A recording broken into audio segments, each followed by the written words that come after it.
রমজান মাসে স্বামীর পকেট থেকে না বলে টাকা নিয়ে ওই টাকা দিয়ে ইফতারি কিনে খেলে ওই রোজা হবে কিনা? হবে।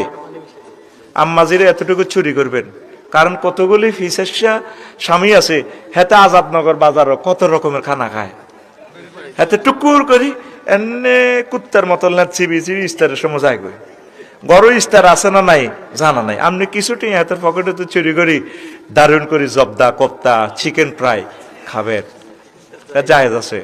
এটা হাদিস সহিহ আল বুখারীতে আছে। এর প্রশ্নটা করছিল হুজুরের শাশুড়ি আবু সুফিয়ান রাদিয়াল্লাহু তাআলা আনহুর ওয়াইফ, কারণের শ্বশুর তো কিপটেহা, রু তো হরানে খোঁজে, একটু গ্যারাম্যা দোয়ানে তো কিছু জিরেবি খাইতাম, দান টান বেশিয়ে লেতাম মনে চা। এভাবে মা বোনেরা দান বেচবেন, সুয়ারি বেশিয়ে লেবেন, গাছ বেশিয়ে লেবেন, বুঝছেন? গাছ বেশি এটার মধ্যে গোবর লেফি থিবেন, বলে এটা হরি গেছি লোকে লই গেছে কইতে কেন ঠাসাই খাইবেন। সিটিং এ দোয়ানো বালা খায়, শক মার্কেটও মার্কেট করে, হাতে থাইল্যান্ড যায়, সৌদি আরব যায়। কোন পুরুষকে আপনি বিদায় দিবেন না সৌদি আরব যাইবার সময়, সিটিং এর আটকাইবেন। হাতে গরু জব করি হজে যায়, হাতে মা বোনটারে নেয় না।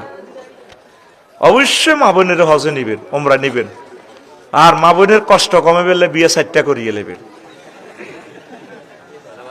এটা তো মানতো নয় তিরা, এতে কবি কুত্তা মুচ্ছে দে।